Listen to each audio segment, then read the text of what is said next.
Hey guys, Andrew here to bring each and every single one of you beautiful viewers an educational experience on macromolecules of my own free will. And totally not because my school is holding me hostage with a gun to my skull and forcing me to record this video. That aside, let's start with carbohydrates. Carbohydrates are compounds that serve the purpose of giving energy and providing cell structure to plants. Your average carb is made of hydrogen, carbon, and oxygen. And these carbohydrates come in two main forms, which are simple and complex. Simple carbohydrates, or simple sugars for short, are molecules that are also known as monosaccharides. These monosaccharides can include glucose, galactose, and fructose. These monosaccharides are found in your usual fruits and milks, even sucrose. No, not the Genshin character, but the table sugar is a disaccharide, which is made by combining two monosaccharides. Simple sugars are simple to understand. Get it? Simple. Moving on to complex carbohydrates, they are larger macromolecules known as polysaccharides, which are created by the polymerization of many monosaccharides. These polysaccharides are consumed by animals, including humans, in order for us to store the excess sugar or glycogen in our systems. This glycogen is important because it is broken down into glucose, which is used to give us lasting energy. Plants, on the other hand, use this polysaccharide in order to create starch and give themselves energy in that sugar. Plants also are crafting their own polysaccharides of cellulose that are used in their cell structure to help the plants keep their structural integrity. This cellulose stuff is pretty useful. I mean, wood and paper, which everybody uses, is there. So yeah, thank the plants, man. Thank them plants, man. Lipids are the biological molecules that don't dissolve in water. Generally made of carbon, hydrogen, and oxygen, lipids, in their large and varied groups of fats, oils, and waxes, serve the purpose of storing energy. Lipids are created when a molecule, known as glycerol, combines with fatty acids, and these lipids can either be saturated or unsaturated. Right? So when a lipid is saturated, it means that it has acquired the maximum amount of hydrogen atoms and only has carbon single bonds in its fatty acid. However, when a lipid is unsaturated, that means that there's at least one carbon double bond. Oh, I also forgot to mention the fact that there are polyunsaturated lipids that are lipids that have more than one double bonds. Typically, when it comes to the levels of saturation, you will see the labels on the backs of cooking oils tell you if it's 1 of 3.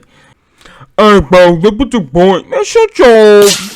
Nucleic acids are polymers made up of monomers called nucleotides, which play an important role in capturing and storing chemical energy. These nucleic acids and nucleotides are made up of hydrogen, oxygen, nitrogen, carbon, and phosphorus that take the forms of a nitrogen base, 5 carbon sugars, and a phosphate group. Nucleic acids come in two forms, which are RNA, ribonucleic whatever, and DNA, acid, or whatever it's called, but both of which store and transmit genetic and hereditary information. So, if you're ugly, do not blame your parents. Blame the nucleic acids and What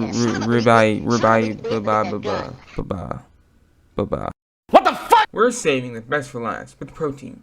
You want to know why protein is the best? Because it's my drive, it's my power. We stay hungry, we devour. Put in the work. You know what? This is dumb. This is a dumb bit. I don't even know why I'm making this video. Come on, man. Don't stop doubting yourself. This is a good bit, I promise. You're right. Let's finish strong. Let's do it. Alright.